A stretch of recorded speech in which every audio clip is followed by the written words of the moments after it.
राधे राधे, जय माता की भक्तों। आप सभी का स्वागत करती हूँ स्पिरिचुअल ज्ञान साधना में और आप सभी से अनुरोध करती हूँ कि स्पिरिचुअल ज्ञान साधना को सब्सक्राइब कर लीजिए और बेल आइकन को प्रेस कर दीजिए ताकि आपको नई नई वीडियोस का नोटिफिकेशन मिल जाए। 12 ज्योतिर्लिंगों में से 11वां ज्योतिर्लिंग रामेश्वरम ज्योतिर्लिंग है। इन्हें श्री रामलिंगेश्वर ज्योतिर्लिंग भी कहा जाता है। यह मंदिर अपनी कलाकृति और शिल्प कला के लिए जाना जाता है। यह मंदिर बहुत विशाल है। जय माता की, राधे राधे, हर हर महादेव। कैसे हैं आप सभी लोग? आशा करते हैं सभी लोग बहुत अच्छे होंगे। बताने के लिए कमेंट में जय माता की, राधे राधे अवश्य ही लिखिएगा। तो आज की वीडियो में हम एक बार फिर से आपके लिए बहुत ही सुंदर पवित्र सावन मास में सर्वोत्तम 11वें ज्योतिर्लिंग की कथा लेकर आए हैं। अपनी भव्यता, अपनी सुंदरता, अपनी विशालता के लिए प्रसिद्ध रामेश्वरम ज्योतिर्लिंग। समुंदर के किनारे जब लहरें आती हैं तो भगवान भोलेनाथ के इस रामेश्वरम ज्योतिर्लिंग का अभिषेक समंदर की लहरों से होता है। सोचकर देखिए कितना मनोरम, कितना भव्य और सुंदर ये दृश्य होता है। ऐसे विशाल और सुंदर रामेश्वरम ज्योतिर्लिंग के दर्शन जिनको होते हैं वो लोग कितने भाग्यशाली होते होंगे, है ना? ऐसा आप भी सोचते हैं क्या? अगर आप गए हैं दर्शन करने के लिए तो आपको बहुत बहुत प्रणाम है मेरा, क्योंकि जो भगवान का नाम लेता है ना उसमें भी कहीं ना कहीं कोई ना कोई दैवीय गुण आ ही जाता है। जो भगवान की पूजा करता है, उनके दर्शन करता है, उसमें भी कोई ना कोई ईश्वरीय गुण होता ही है। तो ऐसे व्यक्तियों को बारंबार प्रणाम है जिन्होंने रामेश्वरम ज्योतिर्लिंग के दर्शन किए हों। तो चलिए श्रावण मास के इस बहुत ही सुंदर से 11वें दिन हम 11वें ज्योतिर्लिंग का आज आपको पूरा जो भी कथा है वो सुनाएंगे। 2 कथाएं हैं इसके संबंध में जो मुझे मिली हैं वो सुनाएंगे। और आज श्रावण मास का प्रदोष व्रत है तो बहुत ही सुंदर आज दिन है। आज श्रावण मास के कृष्ण पक्ष का प्रदोष व्रत है और कल त्रयोदशी तिथि है और मासिक शिवरात्रि है। श्रावण मास की शिवरात्रि का बहुत अधिक महत्व होता है। जो कांवरिये जल लेकर जाते हैं उनके लिए तो बहुत महत्वपूर्ण ये दिन होता है। तो कल यानी कि शुक्रवार के दिन भगवान भोलेनाथ को कांवरिये जल चढ़ाएंगे, अभिषेक करेंगे और कल है श्रावण मास की शिवरात्रि। तो ये दिन बहुत, वैसे तो पूरा महीना ही इतना सुंदर और महत्वपूर्ण है, किंतु इस तरह के जो दिन हैं इस महीने में 30 त्योहारों वाले, उनकी जो दिव्यता है, उनकी भव्यता है, उनकी महत्वता है वो और अधिक बढ़ जाती है। तो चलिए आज गुरु प्रदोष के दिन बहुत ही सुंदर भगवान भोलेनाथ के 11वें ज्योतिर्लिंग की कथा सुनते हैं। तो सबसे पहले आप सभी से एक बार निवेदन कर लेते हैं, हाथ जोड़कर प्रार्थना है कि यदि आप चैनल पर पहली बार आए हैं या फिर आपने अभी तक चैनल को सब्सक्राइब नहीं किया है तो जल्दी से कर लीजिए और बेल आइकन को प्रेस कर दीजिए ताकि आपको महत्वपूर्ण वीडियोस का नोटिफिकेशन समय पर मिलता रहे। तो चलिए देर न करते हुए प्रारंभ करते हैं आज की कथा। एक बात कहना चाहेंगे कि यदि आपको कथा थोड़ी भी अच्छी लगे तो सुनते सुनते लाइक कर दीजिएगा, नहीं तो बाद में आप भूल जाओगे।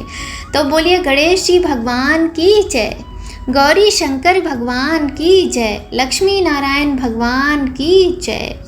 अब प्रारंभ करते हैं कथा। रामेश्वरम ज्योतिर्लिंग की जय। श्री रामेश्वरम में वार्षिकोत्सव होता है जिसमें भगवान शिव और माँ पार्वती की प्रतिमाओं की शोभा यात्रा सोने या चांदी के वाहनों पर निकाली जाती है। रामेश्वरम ज्योतिर्लिंग को सुसज्जित किया जाता है। उत्तराखंड से गंगोत्री का जल लाकर रामेश्वर ज्योतिर्लिंग पर चढ़ाया जाता है। इसका बड़ा ही महत्व है। शिव पुराण के कोटि रुद्र संहिता के अनुसार यह कथा उस समय की है जब रावण सीता जी का हरण कर लंका ले गया था। तब सभी देवी की खोज में निकले थे। श्री राम जी अपनी वानर सेना के साथ दक्षिण के समुद्र तट पर पहुँचे थे। वहीं तट पर स्वयं भगवान राम ने शिव जी का ज्योतिर्लिंग स्थापित किया था। यह ज्योतिर्लिंग तमिलनाडु के रामेश्वरम में स्थित है। यह 4 धामों में से एक धाम भी है। अब हम इस कथा को विस्तार से जानेंगे। 4 धाम में एक धाम रामेश्वरम और 11वां ज्योतिर्लिंग रामेश्वरम। जब श्री राम, लक्ष्मण, हनुमान जी और वानर सेना के साथ समुद्र तट पर पहुँचे तब उन्होंने देखा कि लंका नगरी समुद्र के उस पार है। समुद्र से लंका की दूरी को कैसे तय किया जाए, ऐसा विचार करने लगे। ये उन सबके लिए बहुत बड़ी समस्या थी, क्योंकि उन्हें सीता जी को रावण की लंका से वापस लाना था। भगवान राम जी शिव जी की रोज पूजा किया करते थे, लेकिन समस्या होने के कारण वे उस दिन शिव जी की पूजा करना भूल गए। भगवान राम जी को यकायक प्यास लगी और उन्होंने जल मांगा। जल ग्रहण करने से पहले ही उन्हें याद आया कि उन्होंने आज शिव भगवान जी की पूजा नहीं की है। तब उन्होंने उसी स्थान पर भगवान शिव का पार्थिव शिवलिंग बनाया और सादर मन से पूजा अर्चना करना प्रारंभ कर दिया। उन्होंने शिव भगवान जी से प्रार्थना की कि हे प्रभु, मैं अत्यंत विपत्ति में हूँ, मेरी समस्या का समाधान कीजिए। लंका नगरी इस समुद्र के उस पार है, उसे हम सब कैसे पार करें? रावण ने सीता माँ का हरण किया है, वह भी आपका भक्त है और आपके द्वारा मिले वरदान के कारण वह हमेशा गर्वित रहता है। कृपया आप मेरी परेशानी का हल करें। तब वहाँ भगवान शिव जी प्रकट हुए और प्रसन्न होकर बोले कि तुम मेरे प्रिय भक्त हो, तुम्हारी समस्या का समाधान अवश्य ही होगा, तुम वर मांगो। तब राम जी बोले कि रावण से युद्ध के लिए मेरी जीत सुनिश्चित कीजिए और सदा के लिए लोगों के कल्याण के लिए यहाँ विराजमान हो जाइए। तब शिव जी ने उन्हें वरदान दिया और एक ज्योति के रूप में उस शिवलिंग में वह सदैव के लिए वहीं विराजमान हो गए। बोलिए गौरी शंकर भगवान की जय, सियापति रामचंद्र भगवान की जय। इस प्रकार से एक तो ये कथा है। अब दूसरी कथा भी सुन लेते हैं। एक अन्य कथा भी प्रचलित है। जब श्री राम जी रावण का वध करके सीता जी को वापस ला रहे थे तो उन्होंने समुद्र पार करके सबसे पहले गंधमादन पर्वत पर विश्राम किया। जब बड़े बड़े ऋषि महर्षि को पता चला कि श्री राम जी सीता माता के साथ यहाँ पधारे हैं तो भी सभी उनका आशीर्वाद लेने वहाँ पहुँच गए। तब ऋषियों ने श्री राम जी को बताया कि आपको ब्रह्म हत्या का श्राप लगा है, क्योंकि आपने पुलस्त्य कुल का विनाश किया है। तब श्री राम जी ने कहा कि आप लोग ही इस समस्या का समाधान बताइए जिससे मैं पाप मुक्त हो सकूं। तब सब ऋषियों ने कहा कि प्रभु, आप यहाँ एक शिवलिंग का निर्माण कीजिए और पूजा अर्चना कीजिए, भगवान शिव जी को प्रसन्न कीजिए, इस प्रकार आप पाप मुक्त हो सकते हैं। ऋषियों की बात सुनकर श्री राम जी ने हनुमान जी को आदेश दिया कि कैलाश पर्वत पर जाओ और एक लिंग लेकर आओ। आदेश अनुसार हनुमान जी तुरंत कैलाश पर्वत पर पहुँचे, लेकिन उन्हें नहीं मिला। उन्होंने वहीं शिव भगवान की तपस्या करना प्रारंभ कर दिया। हनुमान जी की इस तपस्या से शिव जी प्रसन्न हुए और प्रकट हो गए। इस प्रकार लिंग प्राप्त करके वे तुरंत गंधमादन पर्वत पर पहुंच गए, लेकिन हनुमान जी को बहुत देर हो चुकी थी। वहां ऋषियों के द्वारा बताए गए मुहूर्त के अनुसार शिवलिंग की स्थापना करनी थी। तब सबने निर्णय किया कि स्वयं से शिवलिंग का निर्माण करके स्थापना की जाए और विधि विधान से पूजन किया जाए। तब ऐसा ही हुआ। पूजा के उपरांत जब हनुमान जी आए और देखा कि स्थापना तो हो चुकी है तो उन्हें बड़ा ही दुख हुआ और वे श्री राम जी के चरणों में गिर गए। तब श्री राम जी ने शिवलिंग स्थापना की बात बताई कि मुहूर्त ना बीत जाए, इसलिए हमें ये स्थापना करनी पड़ी। लेकिन हनुमान जी तब भी संतुष्ट नहीं हुए। तब श्री राम जी ने कहा कि इस स्थापित लिंग को हटा देते हैं और तुम्हारे लाए हुए लिंग की पुनः स्थापना करते हैं। तब हनुमान जी अत्यंत प्रसन्न हुए। जैसे ही लिंग को हटाने लगे तो वह नहीं हटा। वह इतना कठोर हो चुका था, वज्र बन गया था। उस लिंग को उखाड़ने के लिए हनुमान जी ने सारे प्रयत्न किए, किंतु वह तस से मस न हुआ। अंत में हनुमान जी 3 किलोमीटर की दूरी पर जाकर गिरे और बेहोश हो गए। माता सीता स्नेह के कारण रोने लगीं और तब हनुमान जी को होश आया। उन्होंने श्री राम जी की तरफ देखा तो परम ब्रह्म के दर्शन हुए।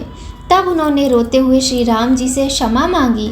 तब श्री राम जी ने उन्हें समझाया कि जिसके द्वारा यह शिवलिंग स्थापित है उसे इस दुनिया की कोई भी शक्ति नहीं उखाड़ सकती। तुमसे भूल हो गई थी, आगे ऐसी गलती कभी मत करना। अपने भक्त पर ऐसे दया भाव दिखाते हुए उन्होंने हनुमान जी द्वारा लाए हुए शिवलिंग को वहीं स्थापित कर दिया। तब हनुमान जी अत्यंत प्रसन्न हुए। इस प्रकार श्री राम जी के द्वारा स्थापित शिवलिंग का नाम रामेश्वरम रखा गया और हनुमान जी के द्वारा लाए गए शिवलिंग का नाम हनुमदीश्वर रखा गया। यहाँ आसपास कई सुंदर दर्शनीय स्थल हैं। साक्षी विनायक मंदिर है, सीता कुंड है, एकांत राम मंदिर, कोदंड राम स्वामी और अम्मन देवी मंदिर, बिलूरणी कुंड आदि हैं। जब तीर्थयात्री यहाँ दर्शन के लिए आते हैं तो इन अन्य जगहों पर भी भ्रमण के लिए जाते हैं। वास्तव में ये ऐसा स्थल है जहाँ शिवलिंग के दर्शन कर लेने मात्र से भक्तों के समस्त दुख दूर हो जाते हैं और पाप से मुक्ति मिलती है। बोलिए रामेश्वरम ज्योतिर्लिंग की जय। तो इतनी सुंदर सी ये कथा ऐसे हमने सुनी मानो हमें साक्षात रामेश्वरम शिवलिंग के दर्शन ही हो गए हों। आपको कथा कैसी लगी कमेंट में बताइएगा। जय माता की, राधे राधे, हर हर महादेव अवश्य ही लिखिएगा। बहुत ही सुंदर आज हमने 11वें ज्योतिर्लिंग श्री रामेश्वरम की कथा सुनी। बहुत ही सुंदर कथा थी। अब देखिए 11 ज्योतिर्लिंग की कथा आज संपूर्ण हो चुकी है। अब 12वें ज्योतिर्लिंग की कथा हमें प्रारंभ करनी है। कमेंट में बताइएगा कि 12वें ज्योतिर्लिंग कौन से हैं। मुझे तो पता है लेकिन मैं आपको आज नहीं बताऊंगी, आपको भी पता होगा और आप मुझे कमेंट में बताना कि 12वें ज्योतिर्लिंग का नाम क्या है। फिर हम आपको अंतिम ज्योतिर्लिंग जो 12वें ज्योतिर्लिंग है उनकी कथा सुनाएंगे। तो सावन के सुंदर महीने में बहुत ही सुंदर कथाएं हमने सुनी। आपको कैसा लग रहा है कमेंट करके बताइएगा। कोई भी कथा हम भगवान की सुनते हैं ऐसे पावन पवित्र दिनों में या फिर आम दिनों में भी, तो हमें कुछ ना कुछ पुण्य फल की प्राप्ति अवश्य ही होती है। और यदि हमारे हृदय में भक्ति होती है, श्रद्धा होती है, तो फिर तो क्या कहें उस विषय में कि क्या भगवान क्या फल देते हैं। फिर तो भगवान साक्षात अपने भक्तों के साथ सदैव ही रहते हैं। कहा नहीं जाता है कि जब आप बीज बोते हैं तो बीज कहीं आपको नहीं आता है, कहीं उल्टा गिरा कहीं सीधा गिरा, पर गिरा तो उसका वैसा ही अंकुरित होगा उसी प्रकार से वह बीज, तो फल तो मिलता ही है। भक्ति चाहे आप रामेश्वरम ज्योतिर्लिंग में जाकर करें, कथा के द्वारा करें, भगवान का अभिषेक करके करें, उनके नाम जप से करें, चाहे जिस प्रकार से करें, पर भक्ति तो भक्ति है और किसी भी व्यक्ति के द्वारा की गई भक्ति का फल उसे अवश्य ही मिलता है। तो चलिए वीडियो का आज यहीं पर समापन करते हैं और फिर आपसे बहुत जल्दी मिलते हैं 12वें ज्योतिर्लिंग की कथा में। और कथा आपको अच्छी लगे लाइक कीजिएगा और कमेंट कीजिएगा, मम्मी पापा भाई बहन फैमिली फ्रेंड्स के साथ शेयर कीजिएगा। और हाँ, अपने घर के बच्चों को ये कथाएं अवश्य ही सुनाइए ताकि अपने देश, अपने धर्म की संस्कृति, जो हमारी धरोहर है, जो हमारे संस्कार हैं, जो हमारे धार्मिकता है, उसके विषय में उन्हें ज्ञान प्राप्त हो सके। और जब कभी उनसे कोई सवाल पूछा जाए तो वो ये ना कहें कि हमें नहीं पता है। तो इसलिए अब जैसे कि ना बच्चों से सवाल पूछा जाता है कि ये बताओ कि हनुमान जी के पिता कौन हैं, अक्सर बच्चे नहीं बता पाते थे, मतलब काफ़ी समय पहले की बता रही हूँ, अब का मुझे नहीं पता, मेरे सामने की घटना है ये। और जब पूछा गया बजरंगी भाईजान में मतलब बजरंगी कौन है, तो बच्चे बहुत जल्दी बता देते हैं कि भाई सलमान खान की मूवी है और ये है कि वो है। तो उस समय कितना मतलब दुख होता है, तकलीफ़ होती है, क्योंकि जो सामने वाला क्वेश्चन कर रहा होता है ना, वो ये नहीं सोचेगा कि ये बच्चा है, इसको नहीं पता है, या इसने मूवी अभी देखी होगी रिसेंटली इसलिए इसको ये चीज़ मालूम है। लेकिन इसके घर में जब इसके मम्मी पापा ने सिखाया होगा, घर के बड़ों ने सिखाया होगा कि हनुमान जी के पिता कौन है, तब बच्चा भूल गया होगा, ध्यान नहीं दिया होगा, कोई ये नहीं सोचेगा। बस लोग उपहास करते हैं, मजाक उड़ाते हैं, तो कितना दुख होता है ना, शर्म आती है हम लोगों को। तो इसलिए हमें अपने बच्चों को, अपने घर के सभी लोगों को समय समय पर शिक्षा देते रहना चाहिए। हालांकि बच्चे करते मनमानी है, लेकिन जब वो छोटे होते हैं तब हम जो भी उन्हें सुनाते हैं तो उनके मन मस्तिष्क के पटल पर वो चिन्ह अंकित हो जाते हैं। हनुमान जी के पिता केसरी जी हैं कि पवन देवता हैं, लोग बहुत कंफ्यूज रहते हैं। तो कहते नहीं, पवन पुत्र हनुमान, केसरी नंदन हनुमान। तो केसरी जी तो उनके पिता है ही, माता अंजनी के पति। और जो पवन देव हैं वो उनके धर्म के अनुसार पिता हैं कि भाई पवन देव के बेग से माता अंजनी को गर्भ धारण हुआ था। तो हनुमान जी अपार शक्तियों का भंडार है, शिव जी का अवतार हैं, रुद्र अवतार हैं और पवन देवता का आशीर्वाद है। माता अंजनी केसरी जी के पुत्र हैं, सूर्य देवता के शिष्य हैं। तो कितने गुणों से भरपूर हैं हमारे कलयुग के देवता हनुमान जी। तो चलिए, बात कहाँ से शुरू हुई और कहाँ चली गई पता ही नहीं चला। खैर, मैं यही कहना चाहती हूँ कि कथाएं सुनते रहिए और अगर कोई गलती इसमें आपको समझ में आए तो कमेंट में बताइएगा। तो चलिए, मिलते हैं आपसे नई कहानी, नई जानकारी के साथ नए वीडियो में। तब तक सभी लोग स्वस्थ रहिए, प्रसन्न रहिए, अपना और अपने अपनों का ख्याल रखिए। और हाँ, जय माता की, राधे राधे, हर हर महादेव अवश्य ही लिखिएगा। जय माता की, राधे राधे।